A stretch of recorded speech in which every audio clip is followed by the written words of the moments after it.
So tonight we have Ellie Alexander, all the way from Ashland, Oregon. This is very exciting, where I'm sure it's snowing down there too, hopefully. Oh my gosh, yes. I know you all usually get way more than we do. So Ellie is the author of the Bake Shop Mystery Series and also the Sloan Krause Mystery Series.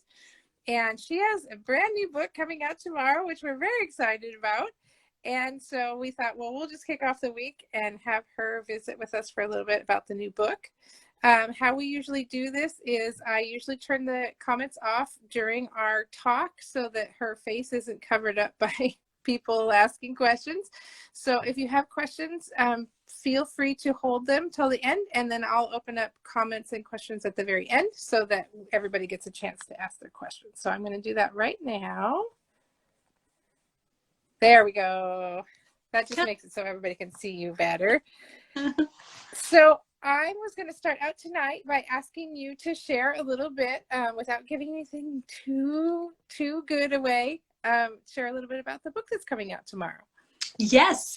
Tomorrow is book 14, Bake, Borrow, and Steal of the Bake Shop Mysteries. And this one is set, of course, in Ashland, where I'm looking out my window. We have 14 inches of snow. Oh my gosh.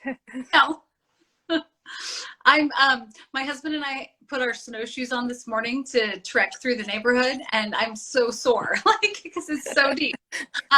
So this book takes place right before Thanksgiving, so it's still sort of, on point for seasonality. And in this one, Juliet Montague Capshot, and the team from Toward My Bake Shop have been invited to create a Shakespearean feast for the opening gala at the Southern Oregon Art Museum, which there really is a museum here on campus, on SOU's campus, but I just changed the name a little bit to SOMA for the sake of this book.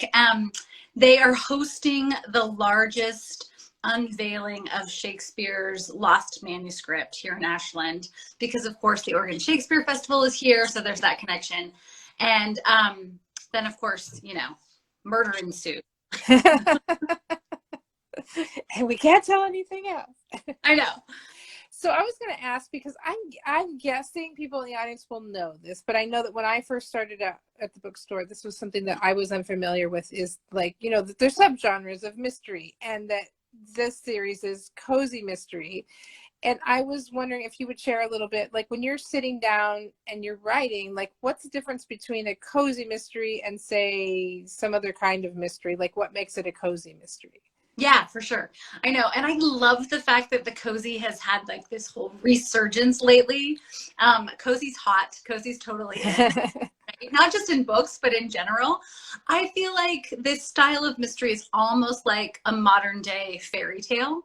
That there's going to be some kind of event, always usually a murder, that throws everything out of whack, but that the community and the village are going to sort of rally together to bring right to the world. These styles of mystery tend to take place in small towns, or maybe a small section of a bigger city. Like in Portland, you might take a neighborhood within the city and set it there. Not a lot of gratuitous violence, so the opposite of CSI. The murder usually takes place almost off stage, so there's not a lot of crime scene focus. And then you almost always have someone who should not be invited on a crime scene, like a pastry chef or a brewer, ends up involved. Whether or not they solve the crime, that remains to be seen. But they're invited in, which is, you have to suspend some belief there. Yeah. I'm curious too. This is another burning question that I've had, so hopefully everybody will bear with me, and I will give a little background information just in case people aren't familiar with these terms. But as writers, we talk about plotters and pantsers, and plotters are the people who will meticulously plan out everything ahead of time, and draft and outline, so that they kind of know where they're going. And pantsers is a term that we often use to refer to somebody that just sits down and writes a story and then figures out how to organize it. And I'm dying with curiosity to know how that applies when you're writing a mystery, because you've got to have like there's things that you have to like organize because there's clues and there's, you know, things that you're not giving away and stuff. And how does that dynamic of plotter and pantser play out in the mystery world, like differently than maybe it would in like a different kind of a novel? Yeah, I think that's such a good question and a really valid point.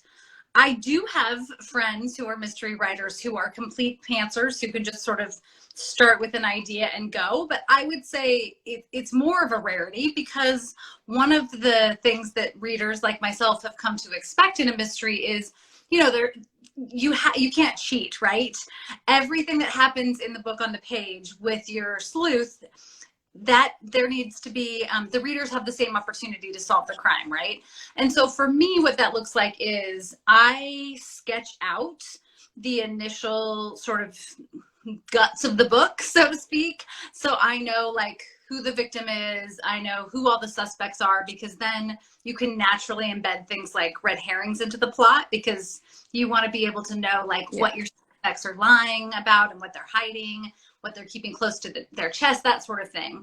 So I always know that before I start, but then as I go, I would say I'm a pantser. Like the story just comes, and I also always give myself permission to change things. And sometimes that has happened. In fact, on more than one occasion, I've gone back and been like, oh, you know what? I had this great idea for who I thought the killer was. I read the first draft and I'm like, no, it can't be that person. And I have to go back and redo it. Yeah, that's awesome. I love that there's still some organicness to it, though, too, that things can sneak up on you and then kind of say, no, we're going to do it this other way. Yeah. And I always feel like the best parts of the story are those things that you're not expecting. I'm not expecting either, you know, where I remember hearing writers talk early on and they would say, oh, my characters like went off the page and did this thing. And I'm like, oh, come on, you're lying. But it happens, you know, all of a sudden, oh, that's a great idea. Like, who came up with that? Thank you. Like, yeah. How do you decide, like how planned out versus like organic is the planning out, like how much you're going to reveal at different points in the book, and you know, balancing so that the reader can guess a little but maybe not all the way right away, and also not like cheating. You know how in some mysteries where, you know, especially the old ones that we used to watch on TV, or maybe we still do in rerun, where there's some hidden piece of information that the reader or the audience never got to see, and that's how they solve the mystery. And you're like, well, that's not fair. I never got a chance to know.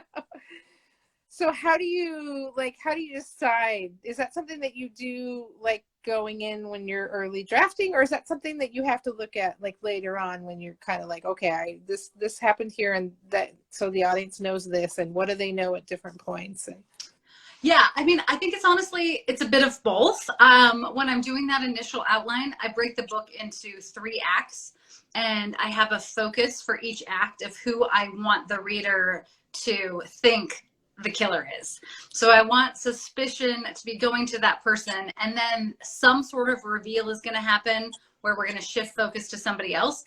So I kind of have it divided out like that. And then oftentimes after I've written the first draft, as I'm doing my read through, I will really go through on each chapter, say like, oh, this is who it's seeming like you're putting focus on. Does that need to change? Does it not? So it's a process later than in editing too.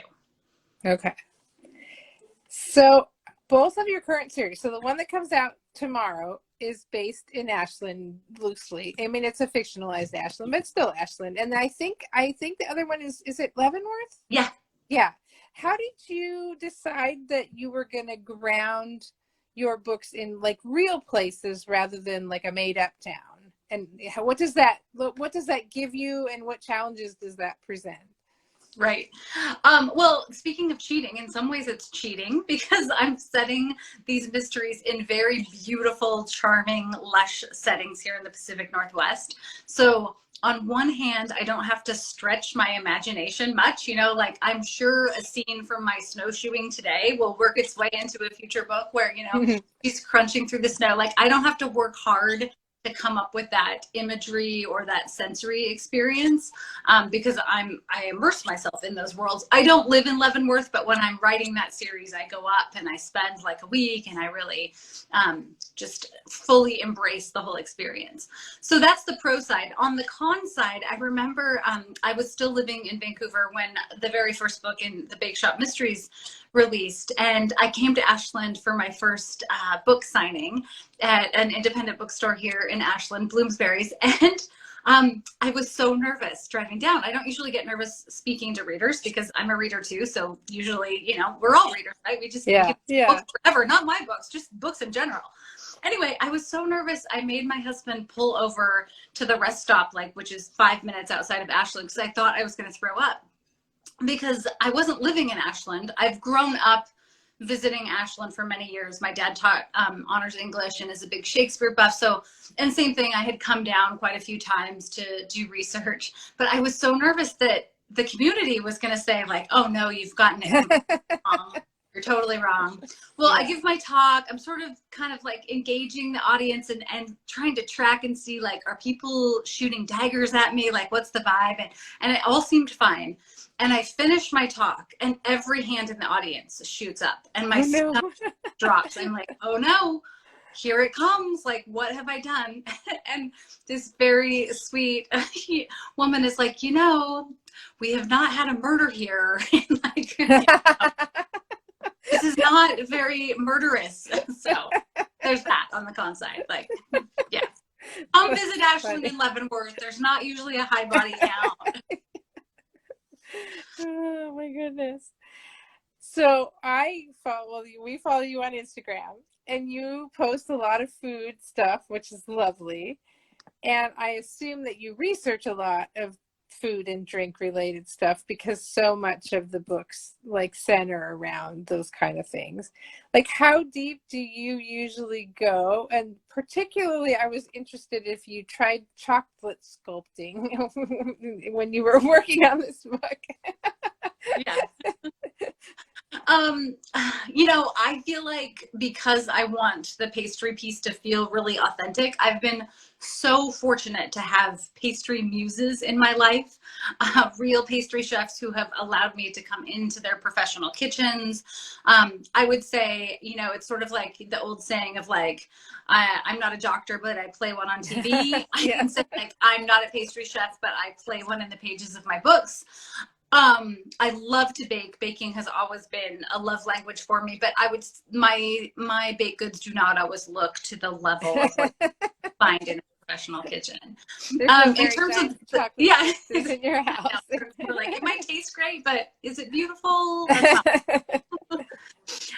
With the chocolate sculpting, which happens in this book, Jules and the crew are tasked with creating a chocolate replica of the globe of the Elizabethan theater in chocolate. And I watch also a lot of stuff like Great British Bake Off in the name of research, right?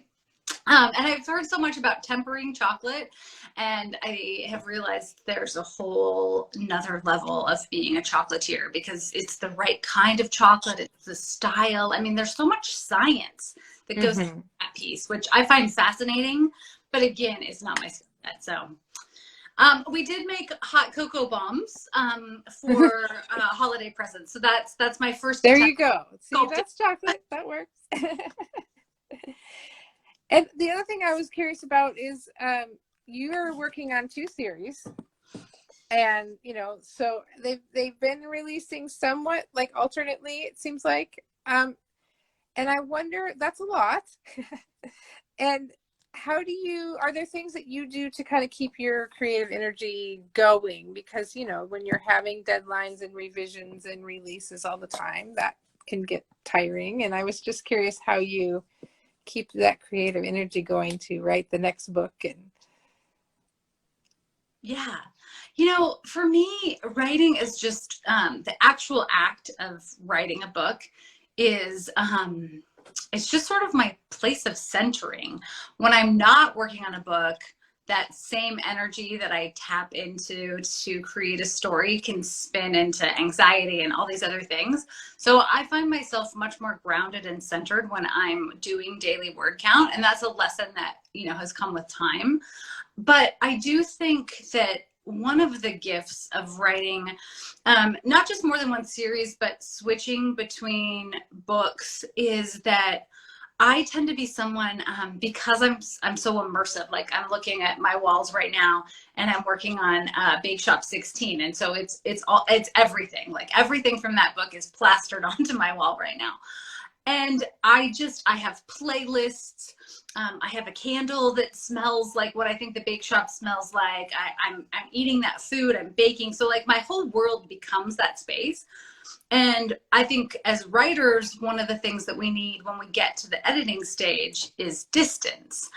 And so I've really trained myself that once I finish, I write really bad, horrible, awful first drafts, and then I set them aside for quite a while, at least 3 or 4 months. And that's when I might switch and start working on a different book. I think if I weren't switching and working on a different book, it'd be so much harder to get myself out of that headspace. But it almost like forces me then to go, okay, no, we're going to go explore this world for a while instead. And then I can come back to that early draft and go, oh, okay, this is terrible, but I get the nuggets of what I need to work on. Yeah.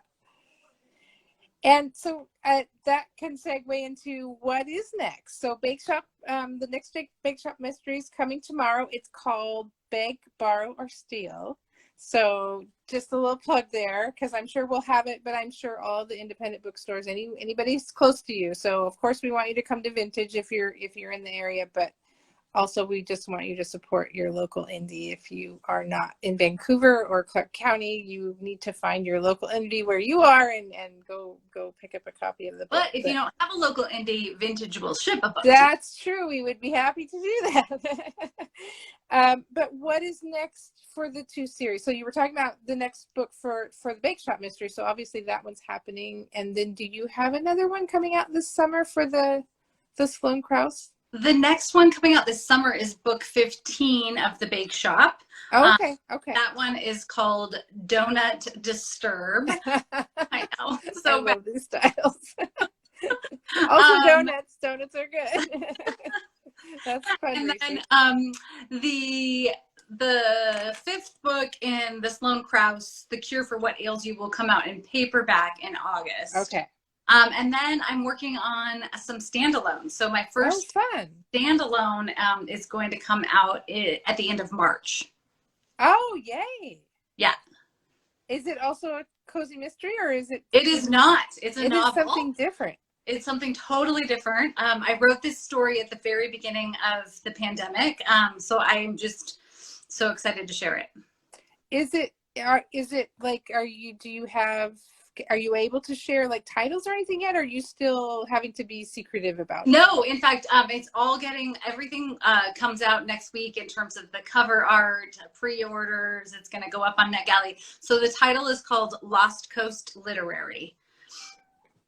Oh, fun. And that's tomorrow, or? No, so that will come. I think everything goes live the first week of January for that one. Okay. Yeah. We will look for that. That's awesome.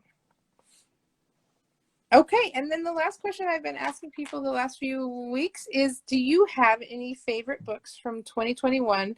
They could have come out in 2021, or maybe you just found them and read them in 2021 that you would recommend to other people. Oh my gosh, 2021 was like a banner reading. It was actually. I'm going to go back to the beginning of 2021. An Elderly Lady is Up to No Good by Helen Kirsten. Just if you're like mysteries, it's a gem of a book. I feel like a book pusher on this one because I've given it to everyone I know. When anyone asks me if there's anyone who doesn't love this book, like I want to talk to you because stories, they're just clever. They're still cozy, but they sort of have a slightly dark twist. Just gems. Yeah. I loved Miss Benson's Beetle. and I'm going to blank on the author. Do I have it sitting on my desk? She wrote the Joyce. Come on. I don't know. Anyway. That's okay. I go look them up and I'll put them in the comments after so people can see the list. So no worries. The Lost Apothecary by Sarah Penner. Should I keep going? I can go forever. A couple more, yeah. I really enjoyed the X-Hex, which was oh, I've seen that one. Yeah, Lana. I'm blanking on her last name too. Isn't it terrible as an author that I'm terrible with? No, there's many books, and I put you on the spot, so it's okay. The Secret Life of Bees, which is set in Hood River. It's a beautiful story about a beekeeper, and it's also, if you love anything that's set in the Pacific Northwest, you have all of the lushness of the organic fields and the history of the Northwest in that book. Yeah. So many good awesome. Thank you. So, and just to remind everybody, I will find these and put these in the comments with the authors and everything. So you don't have to write them down. And I'm going to go ahead and turn comments back on so we can see. So if anybody has any questions, you can feel free to comment or ask. I'm going to give everybody a minute. I'm trying to think of something else that we could ask. So what is the bake, just to give them a plug, what's the bake shop in Ashland that lets you do all your research so we can give them a little plug on the Right. So it's an amalgam of places, actually. The place that I imagine Tort to sit is called Mix. And then there are multiple other bakers over the years who have brought me in. My good friend, Christina, who runs Tier, which is a private catering company. She got me started, and she's just, it's pure art that she creates. Mrs. Card's Cakes, which is down here in Jacksonville, Oregon. She's a cookier. I'm not sure how you pronounce it, but it's like, patisserie, but with a cookie. And she makes gorgeous cakes. She has a cake and cookie studio. So I got to go in and experience her design. I tried to make the cookie that she made, and obviously, again, demonstrated my utter lack of baking design ability. Yeah. So I haven't seen any comments come in, but feel free to jump in if anybody sees one. Lots of hearts, though. Thank you for everybody for hanging out with us and watching. I was just laughing. It's so fun. Right. Go ahead. Sorry. Oh no, it's always so fun to see names and faces. Yes. Oh, there we go. Wait a minute. Yay! She says, hi, Miss Alexander. So glad I stumbled upon your books a couple years ago. I love baking and now cozy mysteries. My family lives in Jacksonville and I'm in Seattle. So the Pacific Northwest runs deep. Yay. That's awesome. Seattle got snow too, right? That's what I heard. I think so. Yeah. I think we pretty much all did. Everybody got some this time. All of the somebody said, you mentioned your next series is going to be set in Jacksonville. Can you tell us more about that? Yeah, that's right. I know. I've been busy in my pandemic writing. So I have a new mystery series that I'm co-writing with my husband and my son, which is quite a project. It's been family fun thus far. None of us have killed each other, so that's a good sign. Very good, because we don't want that kind of a mystery. No, that'd be bad. The first book in that is the title. I think this is final, but we've still been going back and forth. Is A New Rope. I'm finalizing the name of the town, but I think I'm landing on Beckman Falls, which is going to be Jacksonville. And this series is going to feature a younger guy, Skylar Walker. Skylar Walker, for any Star Wars fans, you're going to start to get this, who comes home to Jacksonville, which is going to be named something else, and he opens a vintage toy shop, and he and his best friend Kalea, she's going to have like a little pastry case in the front, stumble upon murder. So it's lots of Star Wars and pop culture references that are going to be in. That sounds very fun. And then, of course, the history of Jacksonville, which is fascinating. Yeah. Oh, yay. Well, we'll be excited to look out for that one. Are we off of year or two still yet on that one? No, so that one's going to come out, I believe the goal is May the 4th. Oh, hey. Oh, and you got tons of snow in Seattle. Yeah, isn't that amazing? Yeah, yeah. Vonda, you're excited for the series. Yay. Vonda's in Medford, so Vonda's Hi.